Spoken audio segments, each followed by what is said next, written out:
Okay, நீங்கள் சொல்லியிருக்கீங்க. ஆனால் வந்து கடந்த கால தேர்தல் வரலாற்றில் அந்த தேர்தல் வாக்குப்பதிவு புள்ளி விவரங்கள் மற்றும் வெற்றி பெற்ற கட்சிகளோட அந்த வாக்கு சதவீதங்கள், இந்த வரலாறுகளை நம்ம பார்க்கும்பொழுது வந்து ஒரு 30% வாக்குகள் வந்து இந்த திமுக தலைமையிலான ஒரு கூட்டணியும் அதிமுக தலைமையிலான அந்த கூட்டணிகளும் பெற்றுக்கொள்வது ஒரு வழக்கமாக இருக்கிறது. மீதி உள்ள அந்த ஒரு 30% மற்ற கட்சிகளிடையே ஒரு போட்டி இருக்கிறது.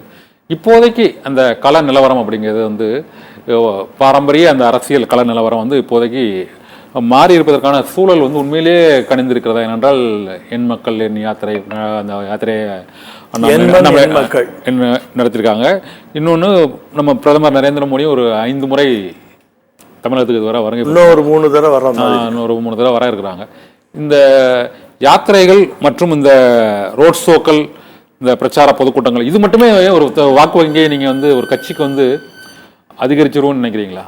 தமிழக அரசியல் சூழல் இப்போங்க இது நாள் வரைக்கும் தமிழ்நாடு பார்த்த அரசியல் களங்கிறது வேற. நம்ம எதை நோக்கி இப்போ பாத்தீங்கன்னா இப்போ மாடர்ன் வேர்ல்ட்ல இருக்கோம், ஒரு வளர்ந்த பாரதத்துல இருக்கோம்.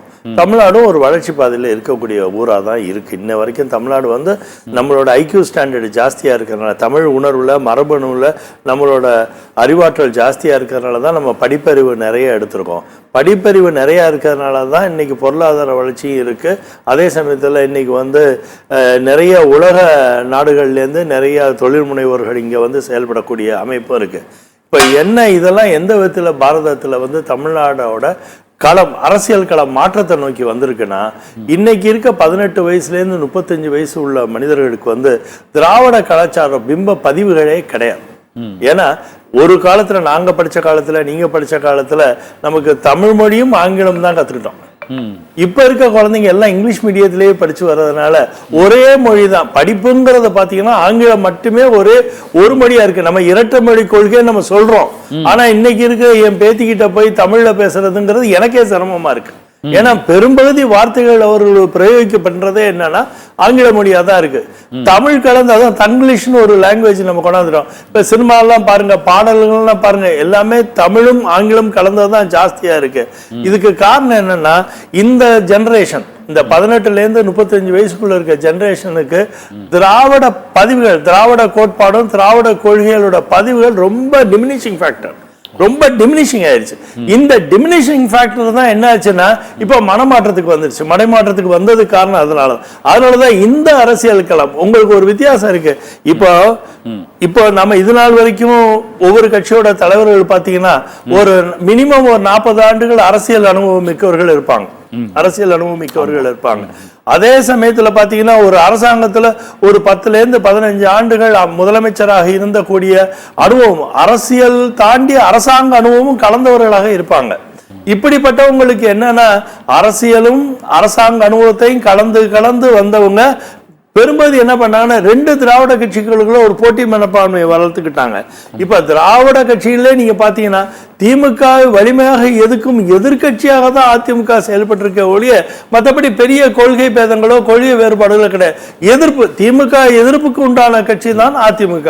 ஆனா பாஜக அப்படிப்பட்ட ஒரு கட்சி இல்லை. பாஜக வந்து கொள்கையை சார்ந்து, பாரதத்தோட கொள்கையை சார்ந்து, கலாச்சாரத்தை சார்ந்து நம்ம மீட்டெடுக்கணும், கலாச்சாரம் இழந்த கலாச்சாரத்தை மீட்டெடுக்கும் கட்சியாக பாவனை பண்ணுது. இப்ப இதுல என்ன ஆயிடுச்சுன்னா, இந்த இளைஞர்களுக்கு இப்ப பழச நோக்கி போகக்கூடிய ஆர்வம் வந்துருச்சு. அதனாலதான் நீங்க பாத்தீங்கன்னா இப்ப பழைய கோயில்கள்லாம் போனீங்கன்னா அதிக இளைஞர்களோட கூட்டம் இருக்குன்னு ஒரு ஸ்டாட்டிஸ்டிக்ஸ் இருக்கு.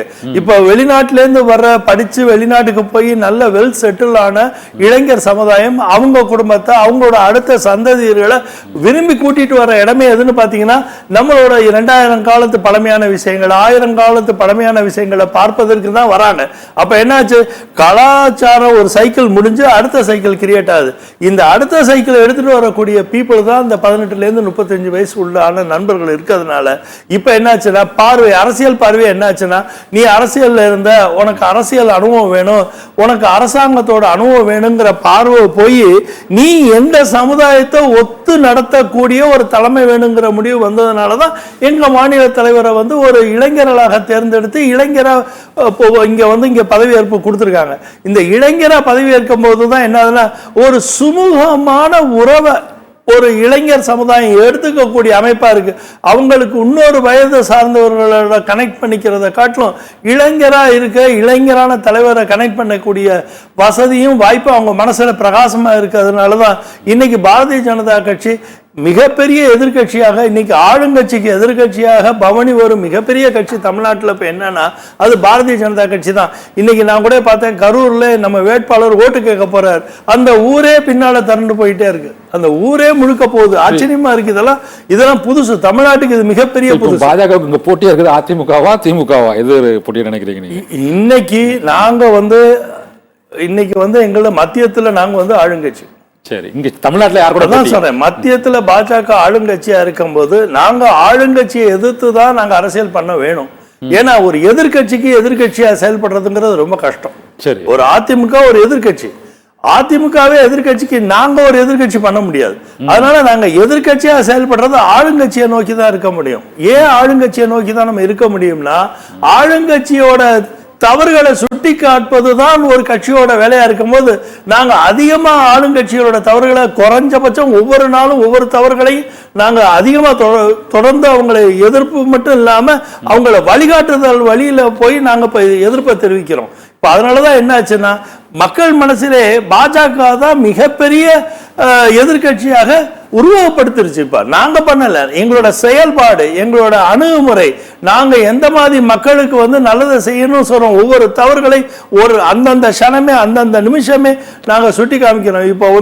இப்ப மிகப்பெரிய இந்த மெயினா மது பழக்கத்தை பத்தி நாங்க நிறைய பேசியிருக்கோம். இப்ப போதைப் பொருள்களோட நடமாட்டத்தை பத்தி நிறைய பேசியிருக்கோம். ஏன் இந்த மது போதையில நாங்க ரொம்ப சீரியஸா நாங்க இன்வால்வ் ஆறோம்னா, இதுதான் இளைஞர் சமுதாயத்தை கெடுக்க போறது, இதுதான் கலாச்சார பின்விளைவுகளை உருவாக்க போறது.